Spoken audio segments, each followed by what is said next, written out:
25వ అధ్యాయం 11-12 వచనాలు చదువుతున్నాం.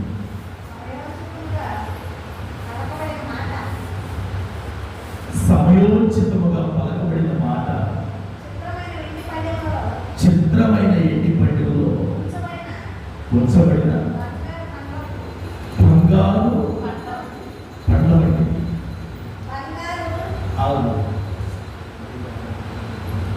సమయోచితమైన మాట ఎండి పండుగలో పెట్టబడిన బంగారు పళ్ళొట్టియా కాదు, మార్చుకోబడిన బంగారు గమ్మిల.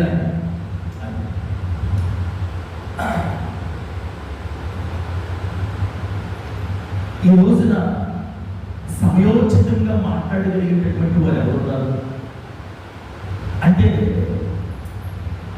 ఏ టైంలో ఏం మాట్లాడాలో, ఎక్కడ ఏం మాట్లాడాలో అని ఆ గ్రహింపు కలిగి మాట్లాడగలిగేటటువంటి వారు ఎవరున్నారు? ఇంకొక మాట చెప్పి ముందుకు 25 వచ్చిన కూడా చదువు.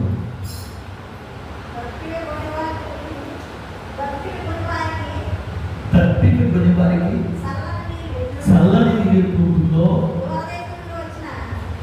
దూరదేశం నుండి వచ్చిన శుభ సమాచారం అట్లుంటే చాలు. తప్పిక కొనిన వారికి చల్లని నీరు ఎట్లుంటుందో, దూరదేశం నుండి వచ్చిన శుభ సమాచారం అట్లుంటుంది. సరే, ఇంతకు ముందు చదువుకున్న సంగతి తిరిగి ఈ సంగతిని మనం పేరు చేస్తే రెండు సమానమే అన్నట్టు కనిపిస్తుంది. సమయోచితమైన మాట ఎండి పళ్ళలో ఉంచబడిన బంగారు కమ్మిలాంటిది అన్నారు కదా. ఇక్కడ కూడా దప్పిక కొని వారికి చల్లని నీరు ఎట్లుంటుందో, దూరదేశం నుండి వచ్చి శుభవార్త అట్లుంటుంది. సరే, రెండు ఒక మాటకు వర్తిస్తాయి, ఒకే జవాబు ఇస్తాయి. తిరిగి ఆయుధంగా దప్పిక తీరేటట్టుగా మాట్లాడగలిగేటటువంటి ఎవరు? దప్పిక తీరేటట్టుగా మాట్లాడగలిగేటటువంటి వారు ఎవరు? సమయోచితమైన మాటలు చెప్పేటటువంటి వారు ఎవరు భూమి మీద ఉన్నారా? ఈ రోజున తోటి మనిషిని బలపరచగలిగే మాటలు మాట్లాడేవారు ఉన్నారా? తోటి మనిషి బలపరచబడడానికి ఆధారమైనటువంటి విధానాన్ని చూపగలిగేటటువంటి వారు ఎవరైనా ఉన్నారా? సావుకి సస్తంటే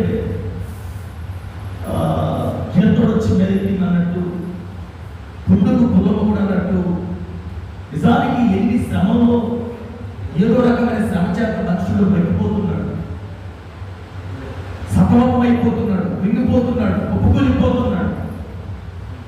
ఏంట్రా బ్రతుకు అంతా కలిసి 20 సంవత్సరాలు రాలేదు, 15 సంవత్సరాలు రాలేదు, లేక 30 సంవత్సరాలు రాలేదు, లేక 40 సంవత్సరాలు నిండలేదు, లేక నడవేస్తూ నేను దాటలేదు, ఏంట్రా ఇప్పుడే నేను ముగిసిపోతున్నట్టు నా జీవితం అన్నట్టుగా పరిస్థితులను బట్టి ఆయుధంగా ముగింపుకు ఆధారమైనటువంటి రీతిలో మనుషులు ఆలోచిస్తున్నాడు, భయపడుతున్నాడు, సతమతమైపోతున్నాడు. అలాంటి పరిస్థితుల్లో ఎవరు లేరు.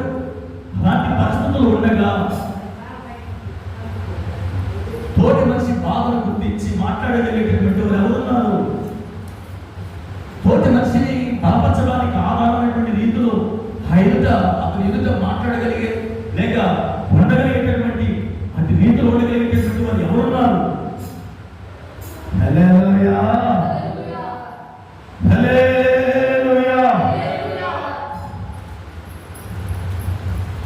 అంటే ఇప్పుడు దేవుడు మాట్లాడుతున్న మాటలను బట్టి మనం ఆలోచించవలసింది ఏంటి? అలాంటి వారు లేదు. మరి ఎవరి గురించి మాట్లాడుతున్నారంటే దేవుడే మాట్లాడగలిగేటటువంటి వాడు, సమయోచితమైన మాట మాట్లాడగలిగేటువంటి వాడు ఆయనే. హల్లెలూయా. అందుకే నేను అంటాను, మనుషులు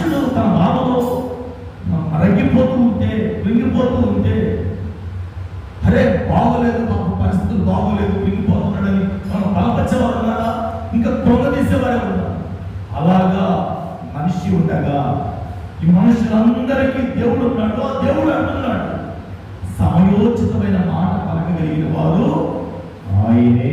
హల్లెలూయా, హల్లెలూయా. తప్పిక పొందిన వారికి సరళ నీరు కూతుందో దూరదేశం నుండి వచ్చే శుభవార్త అలాగే ఉంటుంది. దూరదేశం నుండి వచ్చే శుభవార్త ఏది?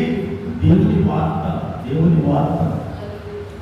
ఆయన వార్త, ఆయన వాక్కు, ఆయన మాట మాత్రమే మనుషుడికి ఏంటంట తప్పిక తీరుస్తుంది, తప్పిక తీరుస్తుంది. హల్లెలూయా. మీరు అనొచ్చు, ఏమంటే మాకు బాగుంది, మా బావులు మీరు బాగా చాలా బాగుంటాయండి, మా పొక్కులు మీరు చాలా బాగుంటాయండి, మా చెవులు చాలా బాగుంటాయి, చాలా శ్రేష్టంగా ఉంటాయండి అనొచ్చు. ఈ నీటిని గురించి కాదు మాట్లాడేది, ఈ నీటిని గురించి మాట్లాడలేదు. ఇంకొక మాటగా చెప్పాలి అంటే ఈ మాత్రము బాగే నీకు తెలుసు, ఈ మాత్రము బాగే నీకు తెలుసు, నాకు తెలుసు. ఓ మాట చెప్పనా? ఏంటది? అది తప్పిపోయిన వారికి సలహా ఎదుర్కొందో దేవుడి మాట మనుషులు అలా ఉంటుంది. సరే, దేవుని పిల్లల కాస్త ముందుకు వెళ్తున్నాం. యెషయా గ్రంథము 55వ అధ్యాయం 1వ వచనం. తప్పికొని ఉన్న వారులారా నా యొద్దకు రండి. సాలు. తప్పికొని ఉన్న వారులారా నీడ యొద్దకు రండి, నీడ యొద్దకు రండి. అదే ఇక్కడ చెప్పాను కదా, మాకు బాగున్నాయండి, మా నీళ్ళు శ్రేష్టమైనవి అనవచ్చు. అయితే ఈ తప్పిక గురించి కాదు, ఈ నీళ్ళ గురించి కాదు మాట్లాడింది. ఆయన అంటారు, ఆయనే నీటి ఓట, ఆయనే మాటే, ఆయన మాటే నీటి ఓట, నీటి ఓట. అది సరే అంటున్నారు. తప్పికొని ఉన్న వాళ్ళారా నీడ యొద్దకు రండి. నిజానికి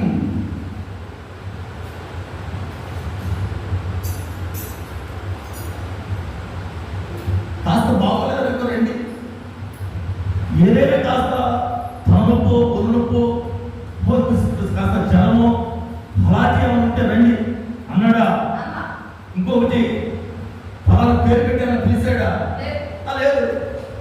తప్పికొని ఉన్న వాళ్ళారా నీడ యొద్దకు రండి, నీడ యొద్దకు రండి అంటే ఏ ప్రస్తావన ఎత్తలేదు, ఏ ప్రస్తావన ఎత్తలేదు. అందరినీ ఉద్దేశించి మాట్లాడుతున్నారు, అందరినీ ఉద్దేశించి మాట్లాడుతున్నారు. అందరినీ ప్రేమిస్తున్నాడు, అందరికీ దేవుడు అనగానే అందరి వాడు అందరినీ ప్రేమిస్తున్నాడు, అందరితో మాట్లాడుతున్నాడు. ఏమంటున్నాడు? తప్పికొని ఉన్న వాళ్ళారా నీడ యొద్దకు రండి. నిజానికి తప్పిక లేనటువంటి వాడు ఎవరు అని మనం అనుకోవడం కాదు. ఆయన ఏ రకమైన తప్పికున్నా రండి రండి అని పిలిచినప్పుడు తొడవ చేస్తున్నా, రావడానికి సందేహిస్తున్నా, తిరిగి వాళ్ళకి ఏమి లేనట్టు, ఏ తప్పిక లేనట్టు, ఏ శ్రమ లేనట్టు. మరి శ్రమ లేనటువంటి వాడు ఏం చేయాలి? అడిగితే ఏమనాలి? బాగున్నారంటే బాగానే ఉన్నా కానీ బాధ తప్పలేదు. మరి ఆ మాట ఏంటి అంటే అబద్ధమా? ఎందుకు వాడుతున్నా అబద్ధం? నిజానికి బాగోలేదు కనుక, ఆ బాధ నుండి బయటికి రావడానికి అవకాశాలు లేవు కనుక ప్రయత్నిస్తున్న నీతో దేవుడు మాట్లాడుతున్నాడు.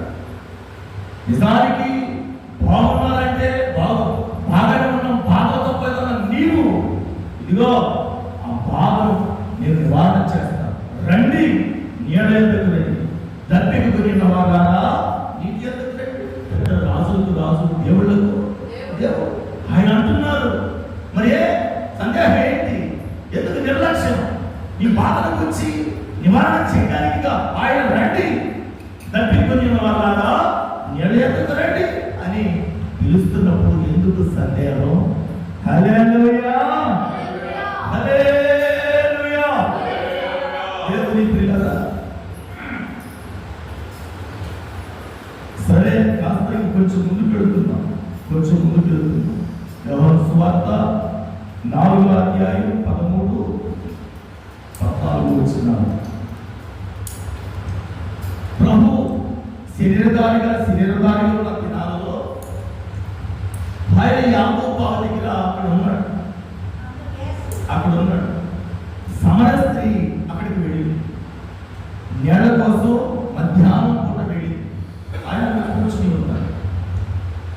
ఆమె నీళ్లు తోడుకోబోతుంటే కాస్త నాకు కూడా నీళ్ళు పడితే అని అడిగాడు. ఈ బావి చాలా లోతైంది, మాకు తెలియదేంటి, చాలా లోతైంది, ఏదో కథలు వినిపిస్తుంది.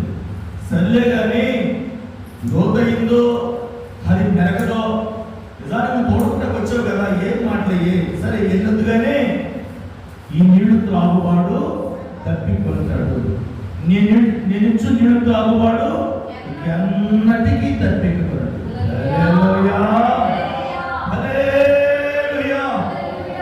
ఏంటది? ఈ నీళ్లు త్రాగువాడు తప్పికొంటాడు, కానీ నేనిచ్చు నీళ్లు త్రాగువాడు మరి ఎన్నటికీ తప్పికొనడు. ఇప్పుడు ఇంతకు ముందు అన్నాను కదా, తప్పిక అనగానే ఇరుకు, ఇబ్బంది, నష్టాలు, కష్టాలు, వ్యాధులు, బాధలు లేకపోయి నానా చిత్త శివరాత్రి ఇలాంటివన్నీ తప్పికు ఆధారంగా ఉంది. అయితే ఇక ఆయన ఇచ్చి నీళ్లు త్రాగితే అంటే నీళ్ళు అనకేమనుకున్నాం, ఎవరి మాట, ఆయన మాట మనం వింటే ఆ నీళ్లు త్రాగితే ఇక మనుషులకు తప్పిక లేదా అంటే ఇరుకు రాదా, ఇరుకులు ఉండవా, ఇబ్బందులు ఉండవా, వ్యాధి రాదా, బాధ రాదా అంటే వస్తాయి. హల్లెలూయా.